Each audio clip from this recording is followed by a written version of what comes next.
আসসালামু আলাইকুম। আজকে আপনাদের সবাইকে আমার আম্মু দেখাবে কিভাবে কাঁঠালের গুড় তৈরি হয়। সুন্দর একটা রেসিপি, এমন রেসিপি এর আগে কখনো আপনারা দেখেননি। অনেক সুন্দর একটা রেসিপি, দেখেন পুরা। আমরা ছোট বড় দুইটা কাঁঠাল নিয়েছি। এইভাবে আমার আম্মু যেভাবে রুয়াগুলো তুলছে, অনেক সুন্দরভাবে তুলবেন রুয়াগুলো। তুলে অনেক মিষ্টি কাঁঠালগুলা, একবার যে খাবে তার মুখে ভরে থাকবে। দেখেন কিভাবে আমার আম্মু রুয়াগুলো তুলতেছে। হ্যাঁ, এখন বিচিগুলো আলাদা করবেন, সুন্দরভাবে বিচিগুলো আলাদা করবেন যেন একটা বিচিও না থাকে।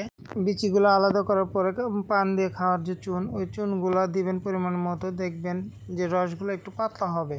এই চুন দেওয়ার কারণে রসগুলো অনেক পাতলা হবে। আমার আম্মু যেভাবে মাখাচ্ছে ওইভাবে চটকায় মাখায় নেবেন। দেখবেন রস ছাড়বে, পাতলা একটা রস ছাড়বে। এরপর আমরা ঢেকে রাখবো 10-15 মিনিট। 10-15 মিনিট পরে আবার আসলাম আমরা, দেখেন পাতলা রস ছেড়েছে অনেক সুন্দরভাবে। এখন আমরা একটা গামছা বা সুতি তেনা দিয়ে আপনারা ছেঁকে নিতে পারবেন, যেন কোনো ময়লা বা আবর্জনা না যায়, শুধু রসটাই বের হয়। দেখেন আমার আম্মু ঘুরাইয়া বের করছে রসগুলো, অনেক সুন্দরভাবে পাতলা রস বের হচ্ছে। এইভাবে আপনারা সবাই বের করবেন রসগুলো। দেখেন আমাদের অনেক কষ্টে রসগুলো বেরোচ্ছে, প্রায় 10-15 কেজির মতো রস বের হয়েছে, পুরো কড়াইটা ভরে গেছে। এখন এটা আমরা চুলা পাড়ে নিয়ে যাব। আমার আম্মু দেখেন সুন্দরভাবে ঝাল করে আপনাদের দেখাবে। অনেকগুলো রস হয়েছে, দেখেন একটু জাল দেওয়ার কারণে রসগুলো হলুদ হয়েছে। এখন ধীরে ধীরে চুনগুলো উঠে আসবে। যে চুনগুলো দিছিলাম দেখেন ওইগুলো কিন্তু সরে পরিণত হয়েছে, অনেক সুন্দর দেখা যাচ্ছে। এগুলো এখন আমরা তুলে নেব। এইগুলো তুলে নেওয়ার ফলে দেখা যাবে রসটা পাতলা থেকে যাবে আর এক্সট্রা চুনগুলো উঠে আসবে। এখন একটু জাল দিবেন, তলায় জাল দিবেন যেন ধরে না যায়।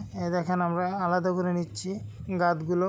এগুলো দেখেন গাঁতগুলো তোলার কারণে রসগুলো একদম আলাদা হয়ে গেছে। দেখেন অনেক সুন্দর একটা হলুদ ফ্লেভার আসছে। এরকম জাল দিতে দিতে অনেক ঘন হয়ে আসবে। এগুলো আপনি কিন্তু ঠান্ডা করে একটা প্লাস্টিকের বয়ামে অনেক দিন ঘরে রেখে খেতে পারবেন। দেখেন কত সুন্দর একটা কালার আসছে, অনেক মিষ্টি। এই গুড়টা কিন্তু কৈশালের গুড়ি থেকে অনেক মিষ্টি, আপনারা অনেক দিন ঘরে রেখে খেতে পারবেন। এইভাবে সবাই ট্রাই করবেন, দেখবেন অনেক সুন্দর একটা রেসিপি আপনারা কাঁঠাল দিয়ে বানাতে পারবেন। যদি এই সুন্দর রেসিপিটা সবার ভালো লাগে, একটু লাইক এবং শেয়ার করে দেবেন, সবাইকে দেখার সুযোগ করে দেবেন।